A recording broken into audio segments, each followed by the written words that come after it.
cómo es la organización de la justicia de falta y cuáles son algunos de los fundamentos y antecedentes que nosotros vamos a observar.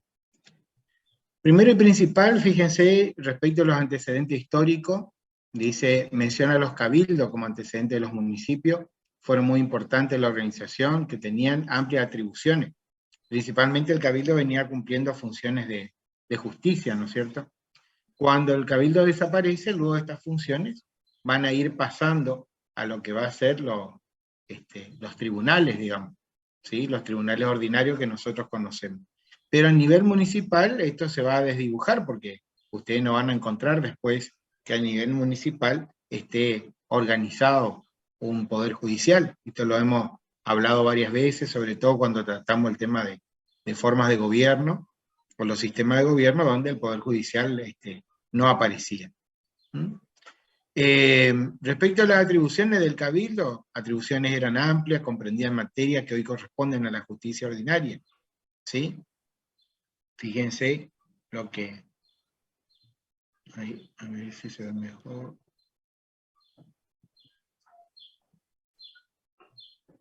Ahí. Eran amplias y comprendían materias que hoy corresponden a la justicia ordinaria y contravencional.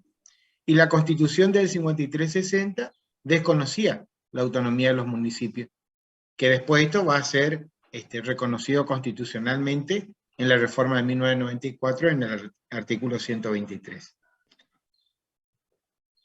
En cuanto a la naturaleza jurídica de la justicia municipal, con relación a la naturaleza jurídica podemos mencionar algunas corrientes de pensamiento.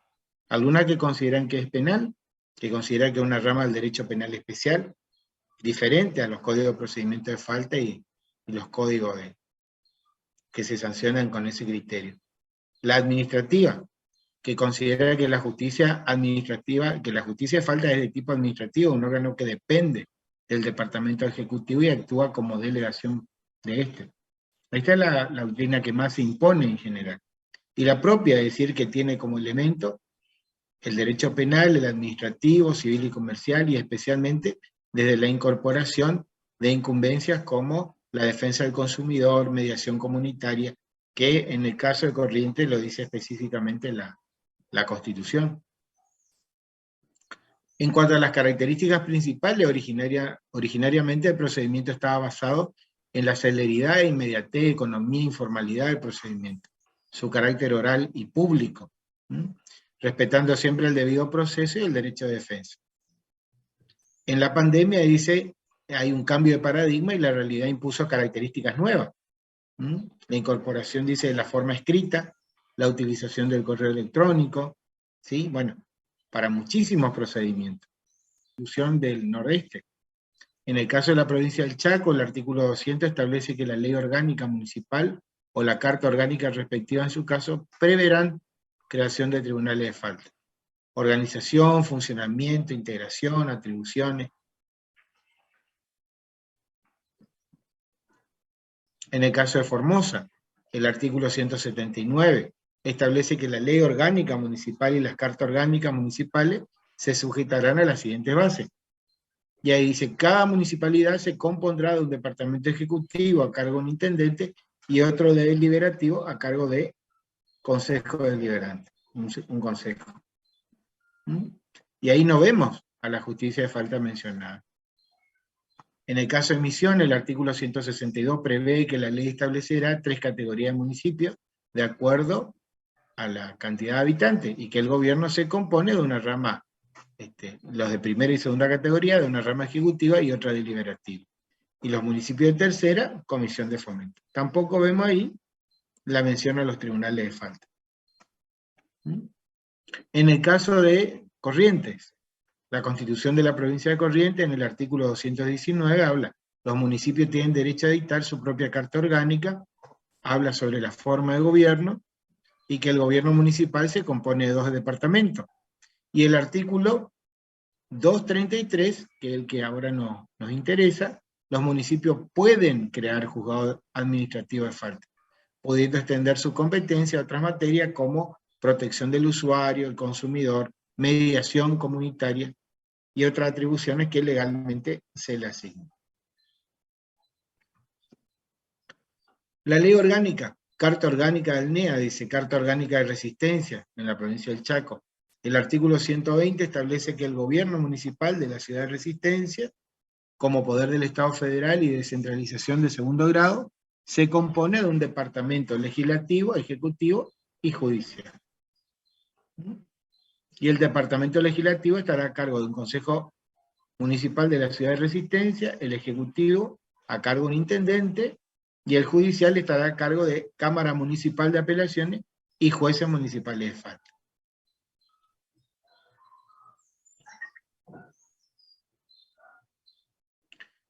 En cuanto al departamento judicial, será ejercido por una Cámara Municipal de Apelaciones y jueces municipales de falta, y los jueces serán designados por el Consejo Municipal, previo concurso público de antecedente y oposición.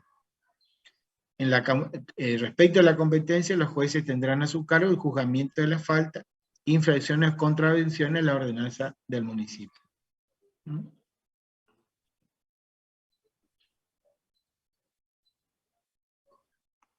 Asimismo, bueno, habla sobre lo que van a percibir como remuneración, ¿sí? Los topes remunerativos, y dice que los jueces de falta gozarán de la misma inmunidad que las previstas para los concejales, y están sujetos a juicio político, entre otros por las causales de incumplimiento de las obligaciones legales a su cargo, incurrir en falta grave, mal desempeño.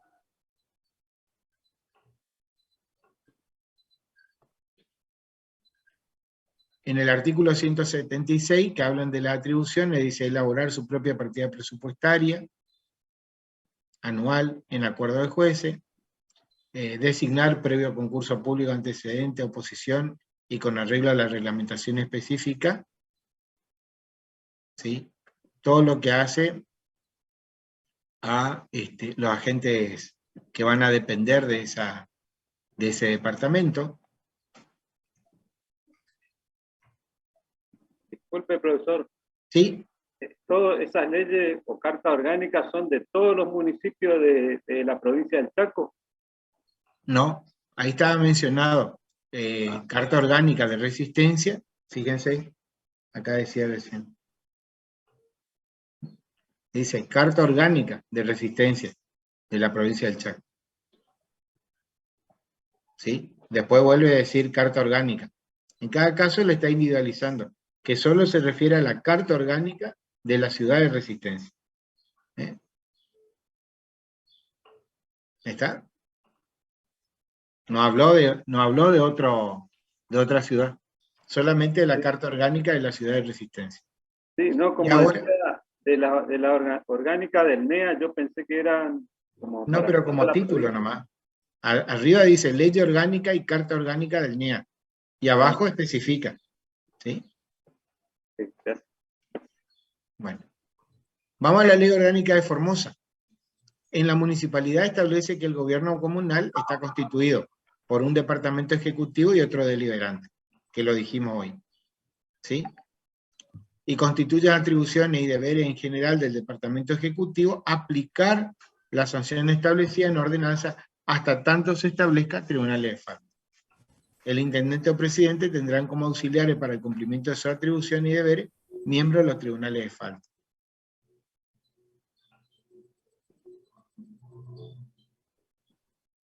Las municipalidades de primer categoría pueden crear tribunales municipales de falta, y los jueces de falta son nombrados por el departamento ejecutivo con acuerdo del deliberativo. La jurisdicción en materia de falta es improrrogable y la competencia se extiende a todo el ejido municipal respectivo.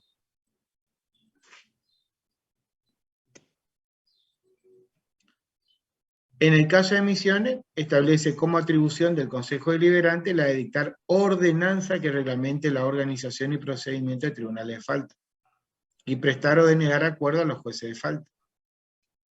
¿Sí? El 191 determina que el juzgamiento de la infracción a las ordenanzas municipales estará a cargo de juzgado de falta, Tribunal de Apelaciones, Contravencional y Fiscal. Tendrá competencia de grado de apelación en las cuestiones resueltas por los juzgados municipales de falta. Prevé también que por ordenanza se puedan crear juzgados de falta que sean necesarios y un juzgado de falta por cada 60.000 habitantes. Prohíbe a los jueces y secretarios intervenir en actividad política, partidaria. Determina que los tribunales de apelaciones contravencional y fiscal será el órgano de apelación de las decisiones, en última instancia, de las resoluciones ante la justicia, en la instancia administrativa. Y sus resoluciones serán recurribles a la justicia ordinaria,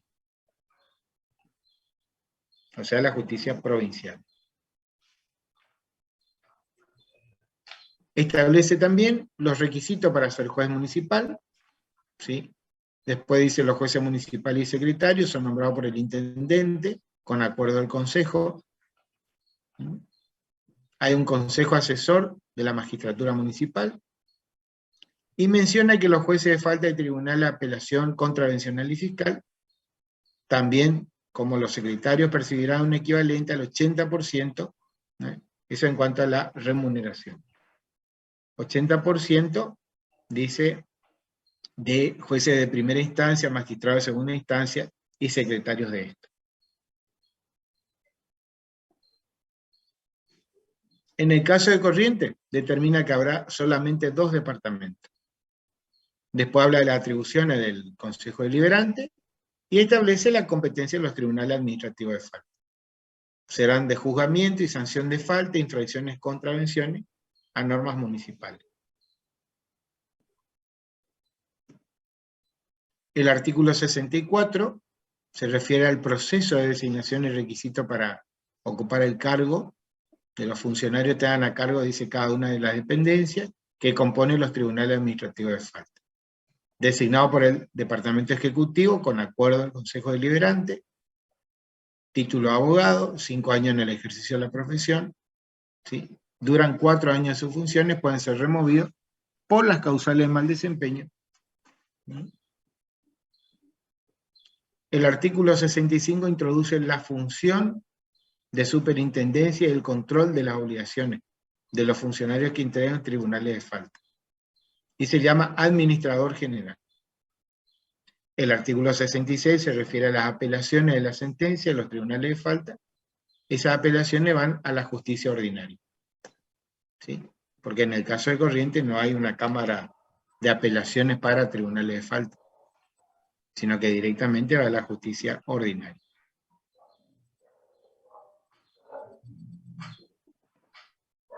Bien. ¿Cuáles son las competencias? Dice juzgar la violación a las normas municipales de tránsito, seguridad vial, medio ambiente, transporte, construcción, modificación de obra, ruidos molestos, residuos domiciliarios, mediación comunitaria, defensa del consumidor, competencia electoral municipal. Dice, en cuanto a la organización, hay un administrador general, tribunal de apelaciones, jueces, para los que lo tengan, en caso de resistencia, por ejemplo, secretario, prosecretario, condiciones para acceder al cargo, el tema de la remuneración, la estabilidad, remoción, jubilación o retiro, que son algunos de los aspectos que van tratando. Y en el procedimiento de falta dice, primero, cómo se inicia el procedimiento. Generalmente puede ser o de oficio o por denuncia. De oficio porque hay un inspector, ¿no es cierto?, municipal, que inicia un proceso de verificación del cumplimiento o no de la ordenanza, o la denuncia que le realiza a cualquier persona, a cualquier vecino, respecto a una supuesta infracción. Se respeta el debido proceso, hay garantías constitucionales, se parte de la presunción de inocencia y por lo tanto, una persona para que pueda ser objeto de una sanción, previamente se le va a conocer qué es lo que se le imputa como infracción y tiene derecho a la defensa, ¿no es cierto? Dice, quien tiene el onus probandi, la carga de la prueba, ahí lo tiene, o sea, el municipio tiene una carga probatoria que a través del acta, la verificación, y luego el infractor también tiene a su cargo, ¿no es cierto?, la necesidad de demostrar si aquello que manifiesta el acta se corresponde con la realidad o no. Bien.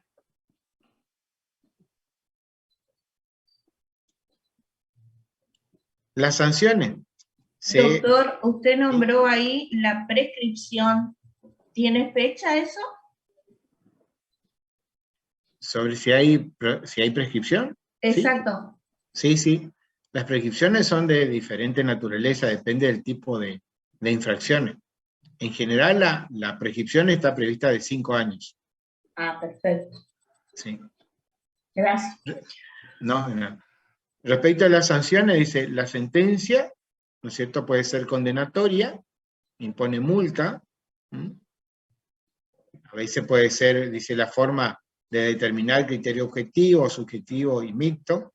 Otras veces ordenan cumplir un curso, ¿sí? Y otras veces puede ser inhabilitación inclusive. Puede ser absolutoria o sobreseimiento, o se desestima el acta. Es decir, se verifica las irregularidades que podrían existir en el acta y por lo tanto no da lugar al procedimiento de falta, ¿no es cierto? Y los recursos con los que cuenta son apelación, nulidad y queja, o revocatoria y declaratoria. Los tribunales de alzada, Cámara de Apelaciones, en el caso de corriente, son los juzgados correccionales o de instrucción. Ellos son los encargados de entender en los recursos de apelación. Así que esto sería, en síntesis, cómo se muestra la organización de los tribunales de falta. Siempre se ha buscado un procedimiento ágil, rápido, dinámico. Por eso hablábamos de un procedimiento oral, donde el infractor es convocado a una audiencia, y en esa audiencia, ¿no es cierto?, generalmente él tiene la posibilidad de producir un descargo y ofrecer toda la prueba de la que intente valerse. Pero también se ha ido con algunos cambios que se han producido, sobre todo en la emergencia sanitaria, se ha optado también por el procedimiento escrito y las notificaciones de tipo electrónica. Bueno, eso es lo que ha ocurrido en general para muchos procedimientos. Doctor, en ¿Sí? estas cuestiones así, cuando ya cae sentencia y todo lo demás y no se apela, ¿es pasible de embargo en caso de que haya una sentencia? Se tiene que iniciar una ejecución. No, el embargo no es inmediato. Se inicia una ejecución de parte, el departamento ejecutivo, digamos, del municipio, instruye al departamento de legales, ¿no es cierto?, para que inicie la ejecución de la multa, del cobro. Perfecto. Porque los jueces de falta lo único que hacen es intervenir hasta el dictado de la sentencia. Bien. ¿Sí? Y si la sentencia impuso el cumplimiento de una multa, ya el juez de falta no se encarga de esa parte, sino que da a conocer al departamento ejecutivo y le dice que resulta incobrable, digamos, o mejor dicho, que la persona ya está notificada, ya fue sentenciada, pero que no pagó. Entonces está en condiciones de iniciar la ejecución. Siempre y cuando no exceda los 5 años, porque si excede los 5 años hay una prescripción. Eso depende en el caso de Corrientes estamos hablando de ese plazo, pero de otras provincias podría ser otro el plazo. Ah, ¿sí? Perfecto. Todo depende de los plazos de prescripción que vaya a disponer cada provincia. Bien. Y esa prescripción se va a dar cuando, no obstante estar firme ya el fallo y notificada a la otra parte, no se realiza ninguna intimación, ni se realiza ningún acto procesal para interrumpir la prescripción. Perfecto. Bien. Sí. Doctor, en el caso de Corrientes, cuando uno realiza la apelación, porque no está de acuerdo con la sentencia, vamos a decir, de la parte del juez de falta, sí. Uno pasa directamente a la justicia ordinaria y ya dirime en la justicia, o sea, ya terminó el trabajo del juez de falta. Así es. O sea, directamente. El juez de falta, la competencia del juez de falta finaliza con la sentencia. En este caso, de cualquiera de los tipos que dijimos ahí, es decir, una sentencia condenatoria o en cualquiera de las posibilidades de la sentencia, ¿no es cierto? Si fuera condenatoria y obliga a pagar una suma de dinero, por ejemplo, en la que nosotros, o cualquier otro resultado que tenga la sentencia con el que yo no estoy de acuerdo, esa apelación va al juez correccional. Y ese juez correccional hace lugar o no a la apelación, y yo inclusive tengo un recurso más que puede ser hasta el Superior Tribunal. Pero esos son casos excepcionales, ya estamos hablando de un recurso que sería de carácter extraordinario. Sí. Un recurso de apelación ordinario va al juez correccional. Claro, gracias. Bien.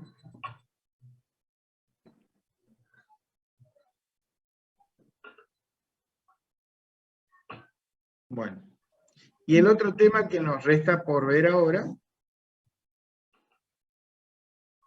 se refiere a la Ciudad Autónoma de Buenos Aires, ¿sí? En el caso de la Ciudad Autónoma de Buenos Aires, lo que nosotros vamos a observar es que en su larga historia, nosotros tenemos una característica muy llamativa, una ciudad que fue creada 2 veces, ¿no es cierto? Buenos Aires dice fue fundada en 1536 por Pedro de Mendoza y luego en 1580 por Juan de Garay. Los 2 primeros siglos experimentó una extrema necesidad y pobreza, subsistió por las vinculaciones comerciales con Brasil y por el contrabando, fue paso obligado a Chile, Potosí y Perú, y ello lo convirtió en la gobernación del Río de la Plata, 1617. Recuerden ustedes la importancia de tener un puerto que permitía el acceso de los españoles a estas tierras, hicieron que Buenos Aires cada vez fuera cobrando mayor importancia. En 1776 se convirtió en capital del Virreinato del Río de la Plata. Luego la ciudad tuvo además, por la importancia que significó Buenos Aires, tuvo además aduana, audiencia, consulado. En 1778, por el Reglamento de Libre Comercio, se vinculó con las corrientes de comercio mundial y así llegó la inmigración. Después de la invasión inglesa a Buenos Aires alcanzó el título de hermana mayor y ese prestigio fue consolidado el 22 de mayo de 1810 durante el Cabildo Abierto, la declaración de la Revolución de Mayo, que dio lugar al primer gobierno patrio. En ese periodo, el interior del país sufrió un deterioro, pues debido a la guerra con España, Buenos Aires tuvo que abrir más su puerto y mantener relaciones comerciales con Inglaterra, pero en detrimento del comercio de las provincias del interior. Luego la conducción centralista de Buenos Aires generó reacciones en el resto del país, produciendo la desintegración del virreinato. Allí se genera ese conflicto entre interior y centralismo, porque por un lado, recuerdan, como bien se destaca acá, esta guerra con España hizo que tuviéramos que acudir al comercio con los ingleses. Pero ese comercio con los ingleses fue en detrimento de la industria nacional. ¿Sí? Y esto fue lo que abrió las diferencias entre lo que sería el centralismo y las provincias. Así se fue gestando el federalismo como única solución posible luego de la batalla de Cepeda de 1820. Acá viene el reclamo de las provincias. Dice, luego del Tratado del Pilar continuaron 50 pactos más, a través de los cuales se instrumentó el federalismo, en los que se destacan, lo dijimos en muchas oportunidades, el Pacto Federal de 1831, el Acuerdo de San Nicolás de 1852 y el de San José de Flores de 1859. Juan Bautista Alberdi dedicó un capítulo de su libro, Bases, al tema de la capital de la Confederación, en donde sostenía que debía ser Buenos Aires. Pero luego del rechazo del Acuerdo de San Nicolás, cambió de posición.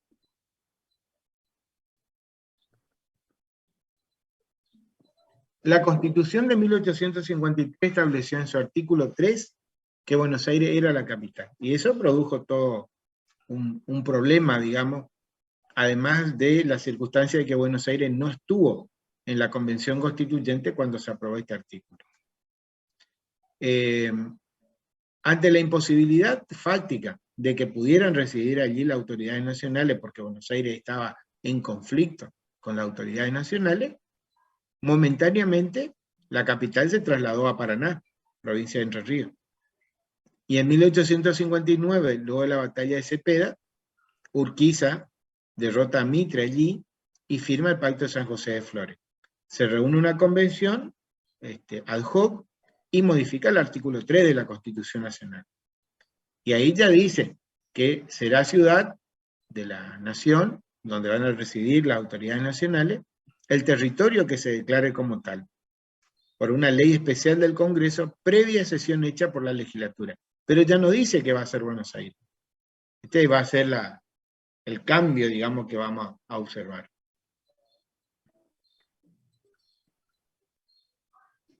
La Constitución de 1853, a su vez, también estableció que el Congreso era la legislatura local de la capital federal y que el presidente era el jefe de la capital.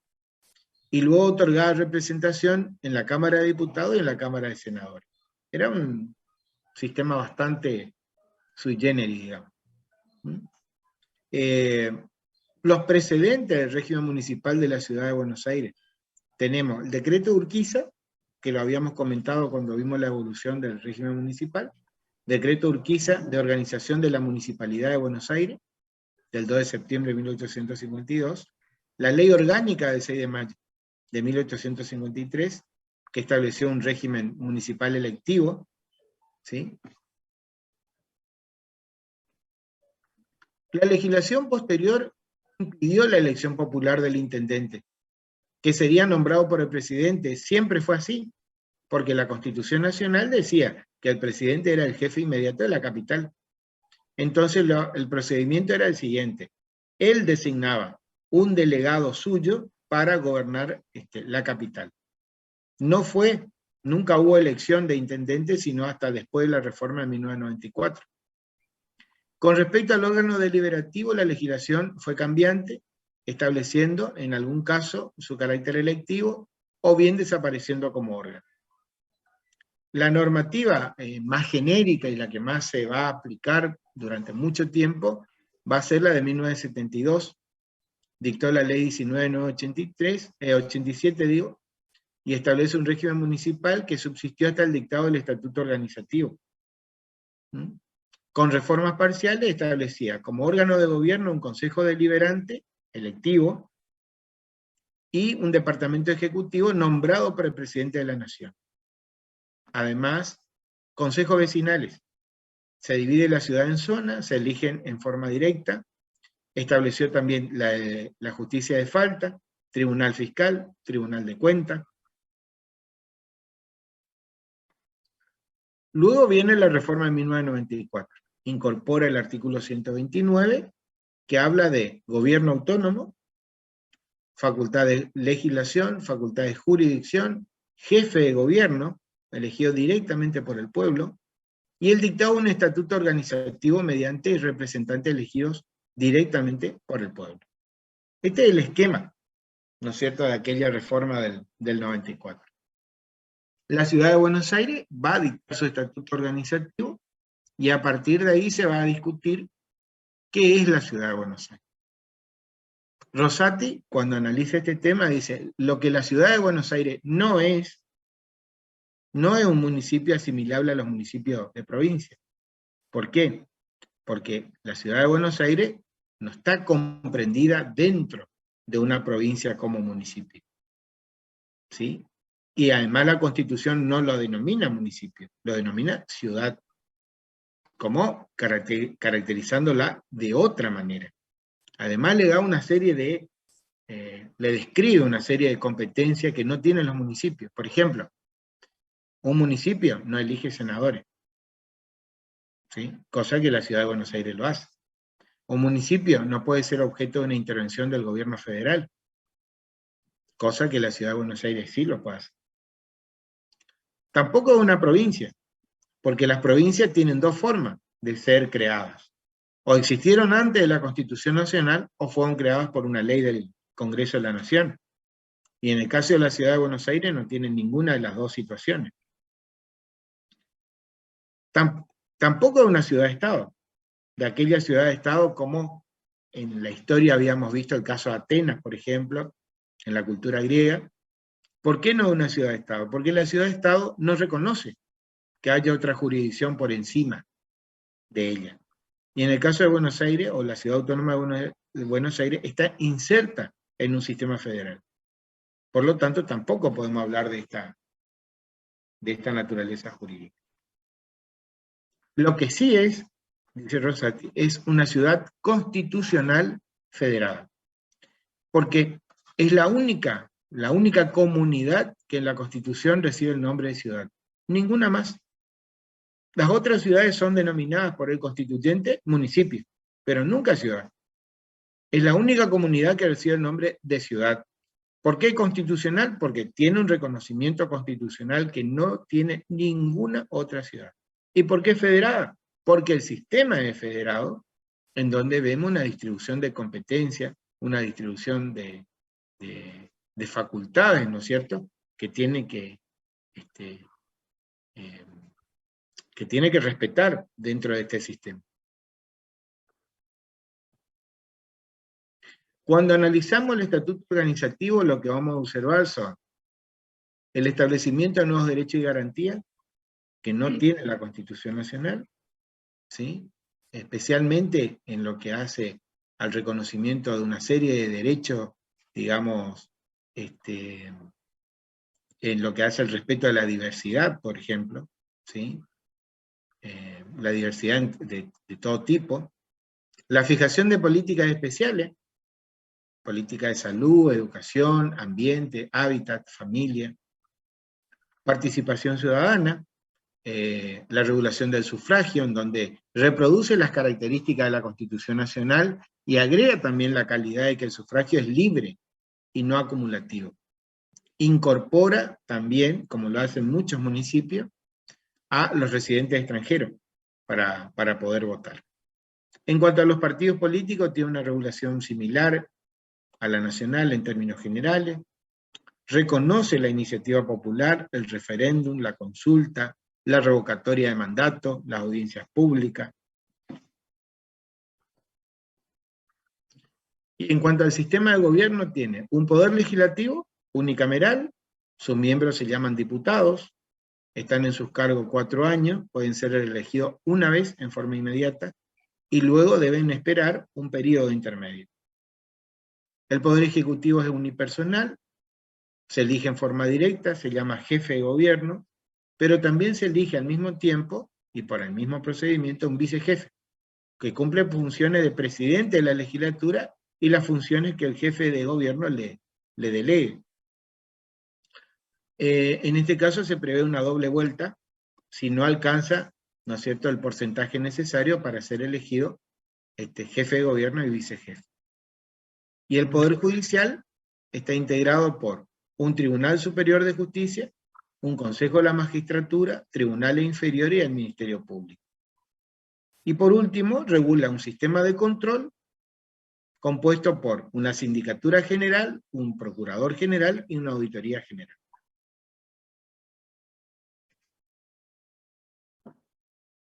Muy bien. ¿Alguna pregunta? Doctor, ¿Sí? el sistema de justicia de la Ciudad Autónoma de Buenos Aires, ¿qué competencias tiene? Tiene competencia, en general tiene la competencia contravencional, la justicia tributaria, ¿sí? La que le es discutida, digamos, es la justicia civil y comercial. Tiene justicia contenciosa administrativa. Penal no tiene, ¿no? No, porque tiene esa justicia, está discutida por los antiguos jueces nacionales que no existen como tales, que son inconstitucionales, y que no obstante están todavía. Buenas tardes, profe. Sí, con respecto a eso le iba a preguntar, yo había leído que hay como un dilema ahí con el Poder Judicial de la Ciudad Autónoma de Buenos Aires. Nunca me quedó muy claro muy bien por qué, pero como que después sale una ley, después de la reforma de 1994, sí, en el que, digamos, no respeta lo que el artículo 129 de la Constitución recepta con respecto a la autonomía y a la división de poderes que debe tener la Ciudad Autónoma de Buenos Aires. ¿De la división de poderes? La división de poderes está, no veo, yo no respeto, digamos. La única cuestión que se suscita es respecto al Poder Judicial. Claro, Por eso, como que... Los jueces nacionales que existen son jueces inconstitucionales. Esos jueces Sí, o sea, no deberían existir porque la Constitución no los reconoce como jueces. O hay justicia provincial o hay justicia federal. Y la intermedia serían jueces de la ciudad de Buenos Aires, porque no le podríamos llamar jueces provinciales por estas razones que les expliqué recién. claro. Y además porque la Constitución en el 129 dice, tienen competencia de jurisdicción. Tienen competencia de legislación y de jurisdicción. Lo que ha ocurrido hasta el momento es que no se da esa transferencia de competencia hacia los jueces de la ciudad de Buenos Aires, que es lo que debería existir. Claro, sí, eso es lo que quería decir. No me salió también, pero entonces sí. tenemos jueces nacionales civiles y comerciales, penales, laborales, cuando ya no deberían existir. Porque los jueces nacionales, ¿qué son? No son nada, para nuestro sistema no son nada. Esos jueces no existen. O se es federal, o se es provincial, o de la Ciudad Autónoma de Buenos Aires, por los argumentos que recién les expliqué. No. Yo no veo otra posibilidad. Profe, ¿y cómo se debería proceder para que se respete? Pero lo que debería hacerse es la transferencia al Poder Judicial, ¿sí?, de la Nación, que sigue, que es el que presupuesta a esos jueces, porque siguen con un presupuesto. O sea, nosotros entre todos seguimos sosteniendo ese sistema. Debería producirse la transferencia a la justicia de Buenos Aires. Por supuesto, con todos los recursos, ¿no? Ese debería ser el sistema. Entiendo yo así. Así como se transfirió en su momento la policía, ¿recuerdan? Que se transfirió la competencia que la Policía Federal tenía en su momento en la capital, se transfirió a lo que es la policía de la ciudad de Buenos Aires. Eso es lo que debería ocurrir. Porque la única competencia, salvo situaciones muy excepcionales que por fallos aislados en algún punto le vienen reconociendo alguna competencia a los jueces de la ciudad de Buenos Aires, no hay no hay claridad todavía en la cuestión, porque los jueces de la ciudad de Buenos Aires tienen la justicia contravencional, la fiscal, ¿no es cierto?, la contenciosa administrativa, pero la civil, comercial, laboral y penal, que es lo usuario, lo frecuente, no la tienen. Esa es la situación. Bueno, ¿alguna otra pregunta? Bien. ¿Puedes subir al campus estos Sí, información? sí, voy a subir toda tengo que subir la información anterior, la tengo que subir, la que habíamos hablado en la clase anterior, y esta. ¿Sí? Nos queda por ver, nos queda, mejor dicho, por actualizar ahí el aula con la organización del intendente, Consejo Deliberante, Justicia de Falta y la Ciudad Autónoma de Buenos Aires. Esos son lo que estaría faltando.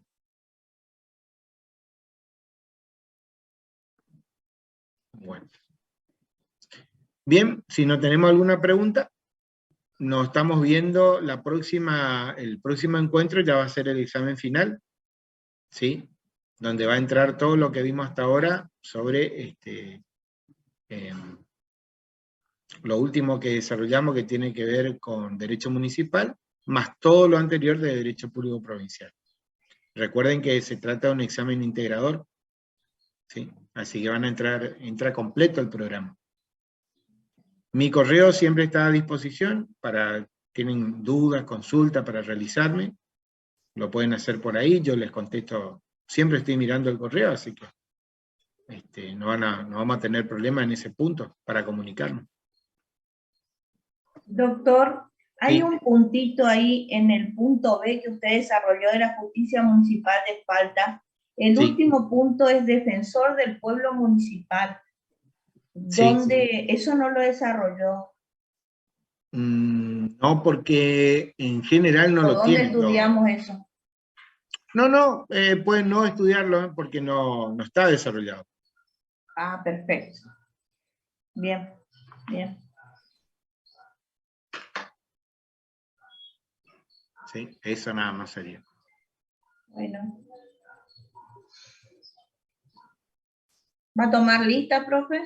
No, Bien. no. Muy bien. Bueno, muy bien, ¿Listo? muy bien. Nos vemos, ¿eh? Hasta luego. Hasta luego, profe. Gracias. Gracias. Buen fin de semana, profe. Adiós, profe. Igualmente.